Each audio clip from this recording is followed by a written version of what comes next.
Izin pimpinan dan Bapak Ibu semuanya yang saya hormati.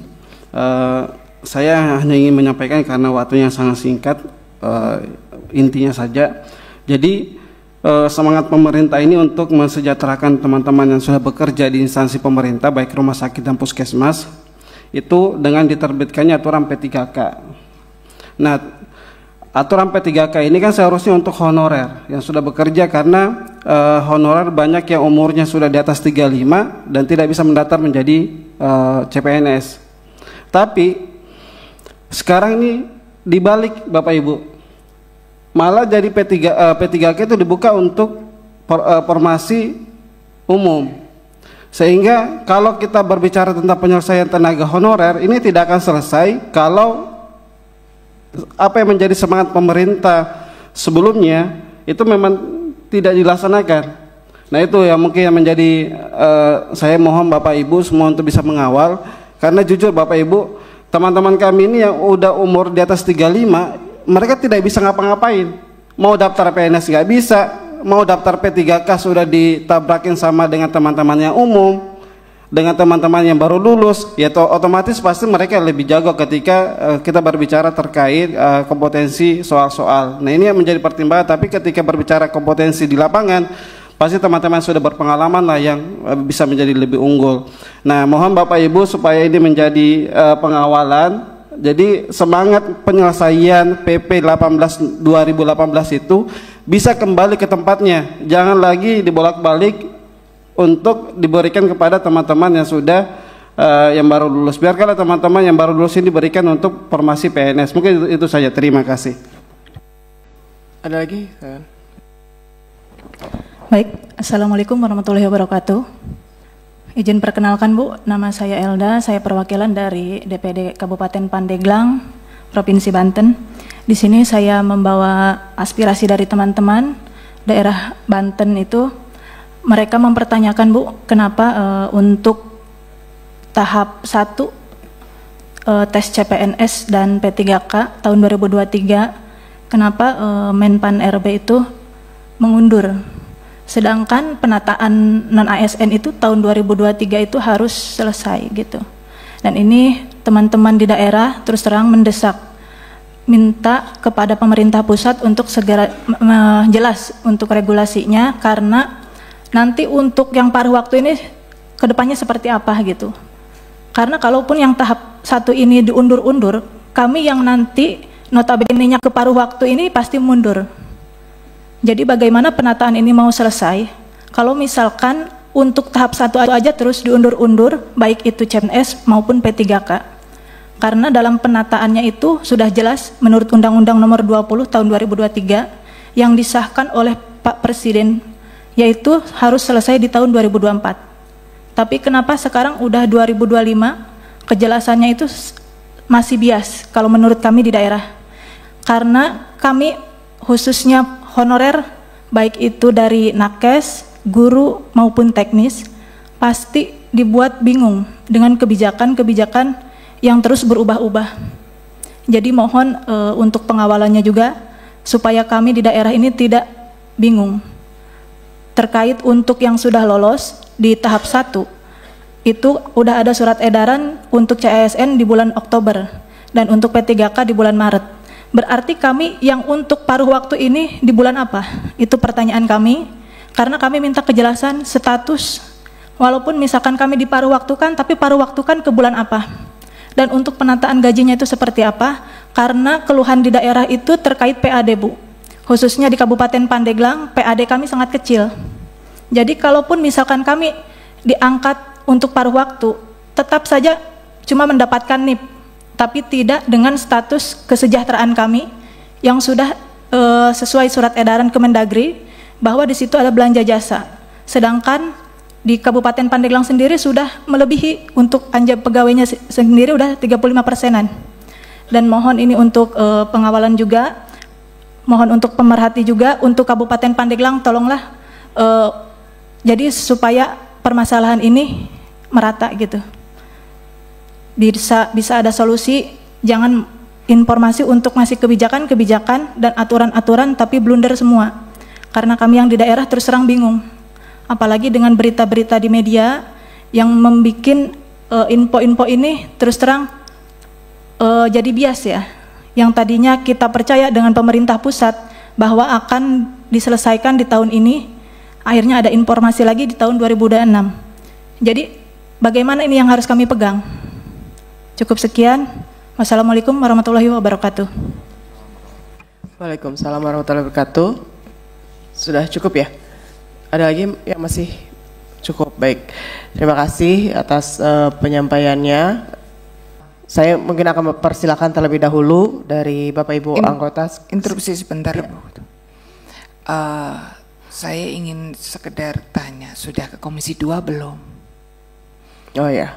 Karena sebenarnya Menpan RB itu wilayahnya Komisi 2. Jadi terkait pengangkatan, terkait ASN, lalu terkait P3K itu di Komisi 2. Walaupun terkait dengan kesehatan itu kaitannya dengan Menpan RB, itu mitranya Komisi 2. Jadi kan sekarang tersentral semuanya kan yang untuk pengangkatan dan sebagainya. Jadi saya sarankan untuk ke Komisi 2 yang menjadi mitra langsung dari Menpan RB. Begitu. Terima kasih, Bu. Ya. Mungkin bisa dijelaskan terlebih dahulu. Silakan. Ya, baik, terima kasih pimpinan. Untuk tahun 2025 memang belum pernah ke Komisi 2, tapi kita sudah mengusulkan, sudah mengajukan surat permohonan. Tapi di tahun 2023, 2024 kita sudah ke Komisi 2. Kita juga sebelumnya terakhir pertengahan tahun kemarin 2024 kita ke Komisi 2, kita juga menyampaikan bagaimana nasib teman-teman kita yang tidak masuk dalam database BKN. Ini kita juga ke Komisi 9 karena kita meminta Komisi 9 karena bermitra dengan Kementerian Kesehatan untuk juga bersinergi dengan Kementerian Kesehatan bahwasanya bagaimana teman-teman yang tidak masuk dalam pangkalan data pemerintah, yang tidak masuk dalam pangkalan data BKN, begitu Bapak Ibu. Mungkin sedikit tambahan pimpinan terkait tunjangan dan pendapatan pekerja kesehatan nakes yang berbeda-beda di setiap daerah. Ini yang mungkin ini di setiap daerah itu perlu ada kebijakan yang mengatur di tingkat nasional, di pusatnya begitu. Jadi implementasi di daerahnya jadi sama, kayak gitu. Terima kasih pimpinan. Cukup Bapak Ibu ya. Baik, jadi memang ada hal-hal yang memang bisa Komisi 9 ya, saya kira akan coba untuk bisa mengkoordinasikan ya dengan pihak-pihak yang memang terkait. Dan juga tadi terkait dengan peraturan yang baru ya, status terkait dengan pengangkatan untuk CSN di 2024. Kami juga ini karena memang baru sekali ya, regulasinya baru keluar. Mungkin nanti kita coba komunikasikan juga ya dengan teman-teman yang ada di Komisi 2 untuk bisa diperhatikan lebih lanjut ya, karena memang dampaknya cukup luas ya. Ini sebenarnya nggak cuma terkait dengan nakes, tapi juga teman-teman guru dan lain sebagainya yang mengikuti proses CSN di 2024 ya. Banyak mereka yang memang tadi ya sudah resign dari pekerjaannya, sudah tidak mempunyai status kepegawaian lagi ya. Dan ini tentu akan mengganggu kesejahteraan. Mungkin itu, atau mungkin ada hal yang mau masih dijawab dari apa yang tadi disampaikan oleh Bapak Ibu anggota. Silakan. Ya, izin Bapak Ibu. Jadi sebenarnya kalau berbicara terkait audiensi, teman-teman ini di APKSI sudah mempunyai jejaring di daerah. Kami punya pengurus di kabupaten, kota, dan provinsi. Seluruhnya kami arahkan untuk audiensi dengan pemangku kebijakan atau bupati atau wali kota dan gubernur. Dan itu semuanya dilakukan Bapak Ibu. Apa jawaban mereka adalah ke pusat, kebijakan pusat. Itu yang selalu jawaban mereka. Bahkan waktu ketika database BKN ini, kami sempat audiensi juga dengan Menpan RB. Ada apa dengan pendataan ini gitu. tenang saja gitu. Pendataan ini bukan untuk pengangkatan CASN. Tapi sekarang dipakai, Pak. Sehingga kami ini yang BLUD, teman-teman yang tidak masuk kategori tersebut, kami diam saja fokus bekerja. Tapi setelah ada aturan itu bahwa database BKN itu dipakai sebagai rujukan, sekarang kami nggak bisa tenang lagi nih Bapak Ibu, karena teman-teman kami di daerah ada yang di PHK kok gitu, karena nggak termasuk database BKN tersebut. Sekarang ada program MBG, ada program CKG. Siapa yang melaksanakan? Yang teman-teman ini di lapangan. MBG kami juga Bapak Ibu gitu.